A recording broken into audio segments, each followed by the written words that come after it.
ಸ್ವಾಭಿಮಾನಿ ನ್ಯೂಸ್ಗೆ ಸ್ವಾಗತ. ಇಂದಿನ ಪ್ರಮುಖ ಸುದ್ದಿಗಳು. ಶ್ರೀ ಕ್ಷೇತ್ರ ಧರ್ಮಸ್ಥಳ ಹಾಗೂ ಧರ್ಮಾಧಿಕಾರಿಗಳ ವಿರುದ್ಧ ಷಡ್ಯಂತ್ರದ 6 ಆರೋಪಿಗಳ ಜೊತೆಗೆ ಯೂಟ್ಯೂಬರ್ ಸಮೀರ್ನನ್ನು ಪ್ರಕರಣದಲ್ಲಿ ಸೇರಿಸಿ ಅವರ ಆಸ್ತಿ ಮುಟ್ಟುಗೋಲು ಹಾಕಿಕೊಳ್ಳಬೇಕು ಮತ್ತು ಮಲೆನಾಡಿನ ಶರಾವತಿ ನದಿ ಲಿಂಗನಮಕ್ಕಿ ಅಣೆಕಟ್ಟೆಯಿಂದ ದ್ವೀಪವಾಗಿರುವ ಕರೂರು ಬಾರಂಗಿ ಸಂಪರ್ಕಕ್ಕೆ ಮುಪ್ಪಾನೆಯಲ್ಲಿ ಸೇತುವೆ ನಿರ್ಮಾಣ ಮಾಡಬೇಕು. ಮಲೆನಾಡಿನ ಸಾಗರದ ಶ್ರೀ ಮಾರಿಕಾಂಬಾ ಜಾತ್ರೆಗೆ 25 ಕೋಟಿ ರೂಪಾಯಿಗಳ ಅನುದಾನ ನೀಡಬೇಕು ಎಂದು ಆಗ್ರಹಿಸಿ ಸಾಗರ ತಾಲೂಕು ನಾಗರಿಕ ಹಿತರಕ್ಷಣಾ ಸಮಿತಿ ಎಸ್ವಿ ಹಿತಕರ್ ಜೈನ್ ನೇತೃತ್ವದಲ್ಲಿ ಶುಕ್ರವಾರ ಸಾಗರ ಉಪ ವಿಭಾಗಾಧಿಕಾರಿಗಳ ಕಚೇರಿ ಎದುರು ಪ್ರತಿಭಟನೆ ನಡೆಸಿ ಸರ್ಕಾರಕ್ಕೆ ಮನವಿ ಸಲ್ಲಿಸಿತು. ಈ ಸಂದರ್ಭದಲ್ಲಿ ಹೋರಾಟ ಸಮಿತಿಯ ಸುಂದರ್ ಸಿಂಗ್, ದೇವೇಂದ್ರಪ್ಪ ಯಲಕುಂದ್ಲಿ, ರೂಪಾ ಜೈನ್, ಸಂತೋಷ್ ಶೇಟ್ ಸೇರಿದಂತೆ ಪ್ರಮುಖರಿದ್ದರು.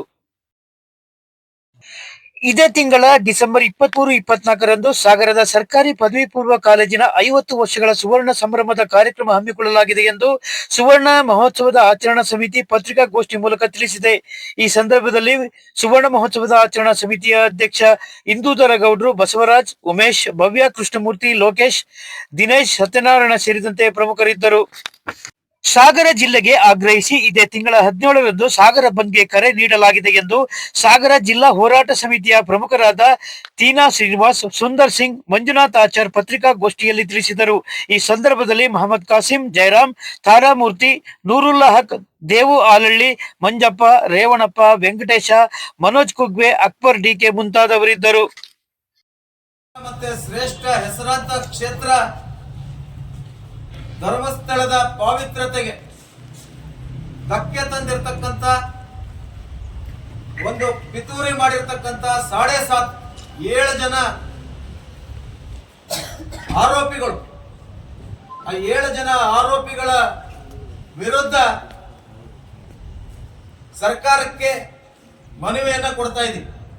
ಕಾರಣ SIT ಅಂತಕ್ಕಂಥದ್ದು ಅತ್ಯಂತ ಪ್ರಮುಖವಾದಂತ ತನಿಖೆಗೆ ಬಳಸ್ಕೊಳ್ತಕ್ಕಂತ ಈ ಒಂದು ಆಡಳಿತದಲ್ಲಿನ ಒಂದು ವ್ಯವಸ್ಥೆ ಅದು. ಈ ತನಿಖಾ ವ್ಯವಸ್ಥೆಗೆ ಒಂದು ಆರೋಪ ಕೇಳಿ ಬಂದ ತಕ್ಷಣ ಪೂರ್ವದಲ್ಲಿಯೇ ಯೋಚನೆ ಮಾಡೋದಕ್ಕೆ ಬೇಕಾದಷ್ಟಂತ ಇಂಟೆಲಿಜೆನ್ಸಿ ಇತ್ತು. ಈ ತನಿಖೆ ಸಮಿತಿ ಮಾಡೋದಕ್ಕಿಂತ ಪೂರ್ವದಲ್ಲಿನೇ ಸತ್ಯಾಸತ್ಯತೆಯನ್ನ ಪರಿಶೀಲನೆ ಮಾಡೋದಕ್ಕೆ ಈ ರಕ್ಷಣಾ ವ್ಯವಸ್ಥೆಯಲ್ಲಿ ಬೇಕಾದಷ್ಟು ವ್ಯವಸ್ಥೆ ಇತ್ತು. ಅದಿದ್ರೂ ಕೂಡ ಒಂದು SIT ಅಂತಕ್ಕಂಥದ್ದನ್ನ ರಚನೆ ಮಾಡೋದು, ಒಂದು ತನಿಖಾ ಸಂಸ್ಥೆಯನ್ನ ರಚನೆ ಮಾಡಿದ್ರೆ ಅದ ಆರಂಭದಿಂದ ತನಿಖೆ ಮುಗಿಯಲ್ಲಿವರೆಗೆ ಒಂದು ಬೆಳೆಯ ಹಾನಿ ಅದು ಅದನ್ನು ಸಾಕ್ತಕ್ಕಂಥದ್ದು, ಅದಕ್ಕೆ ಬೇಕಾದಂತ ಎಲ್ಲ ಪರಿಕರಗಳು ಏನು 3 ಬೇಡಿಕೆಗಳು. ಒಂದು, ಧರ್ಮಸ್ಥಳದಂತಹ ಪವಿತ್ರ ಕ್ಷೇತ್ರದ ಪಾವಿತ್ರ್ಯತೆಗೆ ಧಕ್ಕೆ ತರ್ತಕ್ಕಂಥ ಕೆಲಸ ಏನು ಈ ಬುರುಡೆ ಗ್ಯಾಂಗ್ನವರು ಮಾಡಿದ್ರು, ಇವತ್ತು ಅವರ ಎಲ್ಲ ನಿಜವಾದ ಬಣ್ಣ ಬಟಾ ಬಯಲಾಗಿದೆ. ಇಂಥ ವಿಕೃತ ಮನಸ್ಸುಗಳಿಗೆ ಸರಿಯಾದ ಶಿಕ್ಷೆ ಆಗದಿದ್ರೆ ಮತ್ತೆ ಬೇರೆ ಬೇರೆ ಧಾರ್ಮಿಕ ಕ್ಷೇತ್ರಗಳ ವಿರುದ್ಧ ಕೂಡ ಇವರು ಈ ತರ ಮಾಡ್ತಕ್ಕಂಥ ಸಾಧ್ಯತೆ ಇದೆ. ಈ ತರದ ಕಾರ್ಯಾಚರಣೆಗಳು ನಡೆದ್ರೆ ಬಹುಶಃ ಇದು ಸಮಾಜದ ಹಿತಾಸಕ್ತಿಗೆ ಒಳ್ಳೇದಲ್ಲ ಅಂತಕ್ಕಂಥ ಮಾತನ್ನು ಹೇಳ್ತಾ, ಖಂಡಿತವಾಗಿಯೂ ಇವರು ಯಾರು ಈ ಪ್ರಕರಣದಲ್ಲಿ SIT ತನಿಖೆ ಮುಖಾಂತರ ಇವರ ಬಣ್ಣ ಬಯಲಾಗಿದೆ, ಎಲ್ಲರಿಗೂ ಕೂಡ ತಕ್ಕ ಶಾಸ್ತಿ ಆಗ್ಬೇಕು, ಅವರಿಗೆಲ್ಲರೂ ಶಿಕ್ಷೆ ಆಗ್ಬೇಕು ಅಂತಕ್ಕಂಥ ಆಗ್ರಹವನ್ನು ಮಾಡ್ತೇವೆ. ಇನ್ನೊಂದು, ಸಾಗರದ ಮಾರಿಕಾಂಬಾ ಜಾತ್ರೆ ಇಡೀ ರಾಜ್ಯದಲ್ಲಿ ಅತ್ಯಂತ ಹೆಸರುವಾಸಿಯಾದ ಜಾತ್ರೆ. ಹಲವಾರು ರಸ್ತೆಗಳು ಈಗಾಗಲೇ ಮಾರಿಕಾಂಬಾ ರಥ ಹೋಗ್ತಕ್ಕಂಥ ರಸ್ತೆಯಲ್ಲೇ ಕೆಲವು ಕಡೆ ಹೊಂಡಗುಂಡಿಗಳನ್ನ ನಾವು ಕಾಣ್ತಾ ಇದ್ದೇವೆ. ಅವೆಲ್ಲ ತುಂಬತಕ್ಕಂಥದ್ದು ಮಾತ್ರ ಅಲ್ಲ, ಜೈನವ್ರು ಹೇಳ್ದಂಗೆ ಅದು ಕಾಯಂ ಸರ್ವಋತು ರಸ್ತೆಗಳಾಗಿ ಆಗ್ಬೇಕು. ಸಾಗರದಲ್ಲಿ ಜಾತ್ರೆ ಅತ್ಯಂತ ಸಾಂಗವಾಗಿ ನಡೀತಕ್ಕಂಥ ನಿಟ್ಟಿನಲ್ಲಿ ಸರ್ಕಾರ ಕೈ ಜೋಡಿಸಬೇಕು. ಸರ್ಕಾರದಿಂದ ನಾವು ದೊಡ್ಡ ಮೊತ್ತದ ಗ್ರಾಂಟ್ 23ನೇ ತಾರೀಕು ಬೆಳಗ್ಗೆ ಕಾರ್ಯಕ್ರಮ ಪ್ರಾರಂಭವಾಗುತ್ತೆ, ಉದ್ಘಾಟನಾ ಸಮಾರಂಭ ಪ್ರಾರಂಭವಾಗುತ್ತೆ. ಅದಕ್ಕೆ ಮಾನ್ಯ ಶಿಕ್ಷಣ ಮಂತ್ರಿಗಳಾದ ಶ್ರೀಯುತ ಮಧು ಬಂಗಾರಪ್ಪ ಬರ್ತಾ ಇದ್ದಾರೆ, MP ಗಳಾದ ರಾಘವೇಂದ್ರ ಬರ್ತಿದ್ದಾರೆ, ಹಾಗೂ ನಮ್ಮ ಶಾಸಕರಾದ ಶ್ರೀಯುತ ಗೋಪಾಲಕೃಷ್ಣ ಬೇಡೂರವರು ಅಧ್ಯಕ್ಷತೆಯಲ್ಲಿರುತ್ತೆ, ಹಾಗೂ ಎಲ್ಲ ಅಧಿಕಾರಿಗಳು ಬರ್ತಾ ಇದ್ದಾರೆ. ಇನ್ನು ಸಂಜೆವರೆಗೂ ಪ್ರೋಗ್ರಾಮ್ ಇರ್ತದೆ.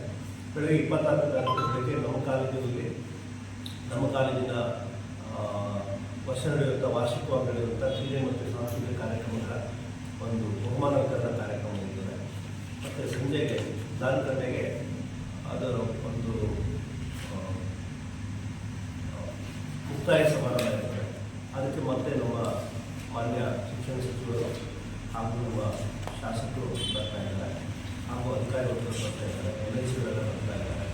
ಈ ಒಂದು ಕಾರ್ಯಕ್ರಮ ಯಶಸ್ವಿಯಾಗಲಿಕ್ಕೆ ನಮ್ಮ ಮಾಧ್ಯಮ ಮಿತ್ರರ ಒಂದು ಸಹಕಾರ ಬಹಳ ಮುಖ್ಯ ಆಗಿರುತ್ತೆ.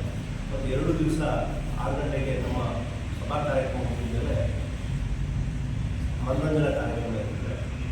ಹಳೆ ವಿದ್ಯಾರ್ಥಿಗಳು ಮತ್ತು ನಮ್ಮ ವಿದ್ಯಾರ್ಥಿಗಳಿಂದ 2ನೇ ದಿವಸ 24ನೇ ತಾರೀಕು ಪ್ರಾದೇಶಿಕದಿಂದ ಒಂದು ಡಿಜಿಟಲ್ ವ್ಯವಸಾಯ ಇರ್ತದೆ.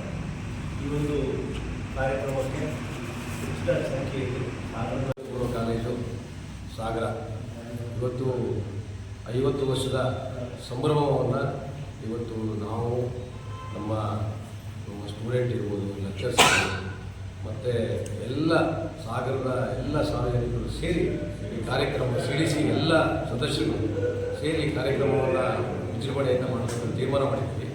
ಆ ಪ್ರಕಾರದಲ್ಲಿ 23ನೇ ತಾರೀಕು ನಮ್ಮ ಕಾರ್ಯಕ್ರಮ ಸ್ಟಾರ್ಟ್ ಆಗ್ತಾ ಇದೆ. 23ನೇ ಆ 23ರ ಉದ್ಘಾಟನೆಯನ್ನು ನಮ್ಮ ಜಿಲ್ಲಾ ಉಸ್ತುವಾರಿ ಮಂತ್ರಿಗಳಾಗಿರ್ತಕ್ಕಂಥ ಮಧು ಬಂಗಾರಪ್ಪನವರು ಉದ್ಘಾಟನೆ ಮಾಡ್ತಾರೆ. ನಮ್ಮ ತಾಲೂಕಿನ ಜನಪ್ರಿಯ ಶಾಸಕರಾಗಿರ್ತಕ್ಕಂಥ ಗೋಪಾಲ್ ಕೃಷ್ಣ ಬೇಳೂರವರು ಅಧ್ಯಕ್ಷತೆಯನ್ನು ವಹಿಸ್ತಾರೆ. ಮತ್ತು ನಮ್ಮ ಜಿಲ್ಲೆಯ ಹೆಮ್ಮೆಯ ಸಂಸದರಾಗಿರ್ತಕ್ಕಂಥ BY ರಾಘವೇಂದ್ರ ಅವರು ಒಂದು ಪುಸ್ತಕವನ್ನು ಬಿಡುಗಡೆ ಮಾಡ್ತಾ ಇದ್ದಾರೆ.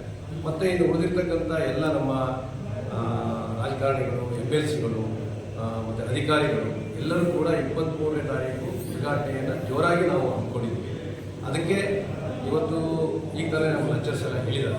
ಅದಕ್ಕೆ ನಮ್ಮ ಮಾಧ್ಯಮ ಭಾರಿ ನಮಗೆ ಇಂಪಾರ್ಟೆಂಟ್. ಯಾಕೆಂದರೆ ನಮಗೆ ಸಮಯ ಇಲ್ಲ.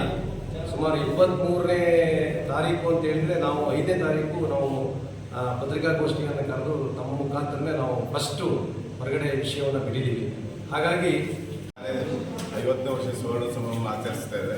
23-24 ಸುಮಾರು ಈ ಸಾರಿ ಎಲ್ಲರೂ ಹೇಳಿದಾಗೆ ಎಲ್ಲ ಹೊರಗಡೆ ಎಲ್ಲರೂ ತುಂಬ ಸಹಕರಿಸಬಹುದು. ಅದರಲ್ಲೂ ನಮ್ಮ ಪ್ರಿನ್ಸಿಪಾಲ್ ಸಾಹೇಬರು ಸಖತ್ತಿಂದ ಲೆಕ್ಚರು ಎಲ್ಲರೂ ತುಂಬ ಇದನ್ನು ಮಾಡ್ತಾ ಇರೋದಕ್ಕೆ ಆ ಕಾಲೇಜ್ ಎಷ್ಟೊಂದು ಏಳಿಗೆಗೆ ಬಂದಿದೆ ಅಂದರೆ ಈ ಲೆಕ್ಚರ್ಸು ಅಷ್ಟು ತುಂಬ ಚೆನ್ನಾಗಿ ಪಾಠ ಮಾಡ್ತಿದ್ದಾರೆ. ಹಾಗಾಗಿ ರಿಸಲ್ಟು ತುಂಬ ಚೆನ್ನಾಗಿ ಬಂದಿದೆ. ಕಾಲೇಜ್ ಸೀಟ್ ನಮ್ಮ ಸತ್ಯನಾರಾಯಣ ಸರ್ ಹೇಳಿದಾಗೆ ಸೀಟು ಏನು ಮೆರಿಟ್ ಮೇಲೆ ತೊಗೊಳ್ತಾ ಇದ್ದಾರೆ.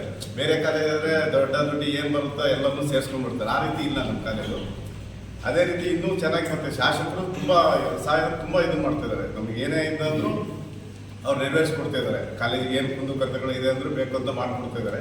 ಹಾಗೆ ಲ್ಯಾಬ್ಗಳ ಅವಶ್ಯಕತೆ ಇದೆ, ತುಂಬ ಅಂದರೆ ತುಂಬ ಅವಶ್ಯಕತೆ ಇದೆ. ಲ್ಯಾಬು, ಇವನು ಸ್ಮಾರ್ಟ್ ಕ್ಲಾಸು, ಕಂಪ್ಯೂಟ್ರು ಇನ್ನೊಂದು 50 ಕಂಪ್ಯೂಟರ್ ಬೇಕಾಗಿದೆ. ಯಾರೋ ದಾನಿಗಳಿದ್ದರೆ ಹೊರಗಡೆಯಿಂದ ಕೊಡ್ಬೋದು. ಲ್ಯಾಬ್ ಇದು ಸ್ಮಾರ್ಟ್ ಕ್ಲಾಸನ್ನು ಯಾರು ಕೊಡಿಸ್ಬೋದು. ತುಂಬ ಕಾಲೇಜಿಗೆ ಇನ್ನೂ ಬೇಸಿಕ್ ನೀಡ್ಸ್ ತುಂಬ ಬೇಕಾಗಿದೆ.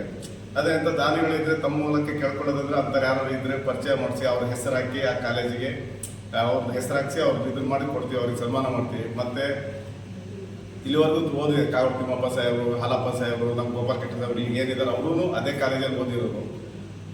ಅದಕ್ಕಾಗಿ ಎಲ್ಲರೂ ಸೇರಿಸಿ ತುಂಬ ವಿಜೃಂಭಣೆಯಿಂದ ಮಾಡ್ಬೇಕು ಅಂದ್ಕೊಂಡಿದ್ದೀವಿ. ಸಮಸ್ತ ಸಾಗರದ ನಾಗರಿಕರೆಲ್ಲ ಸೇರಿ ತಮ್ಮೆಲ್ಲ ಸಹಕಾರ ಬೇಕಾಗಿ ತಮ್ಮ ಓದಬೇಕು ಅಂತ ಕೇಳ್ಕೊಳ್ತೀವಿ.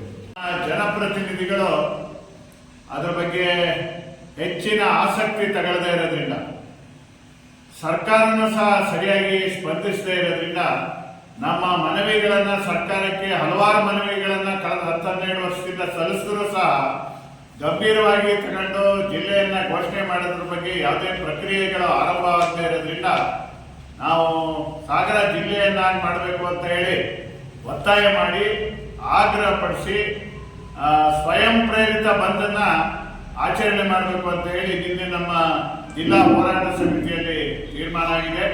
ಅದಕ್ಕೋಸ್ಕರ ಆ ತೀರ್ಮಾನದಂತೆ ಬರುವ 17ನೇ ತಾರೀಕು ಬುಧವಾರ ಸಾಗರ ಬಂದ್, ಸ್ವಯಂ ಪ್ರೇರಿತ ಸಾಗರ ಬಂದ್ಗೆ ನಾವು ಇವತ್ತು ಕರೆ ಕೊಡ್ತಾ ಇದ್ದೀವಿ.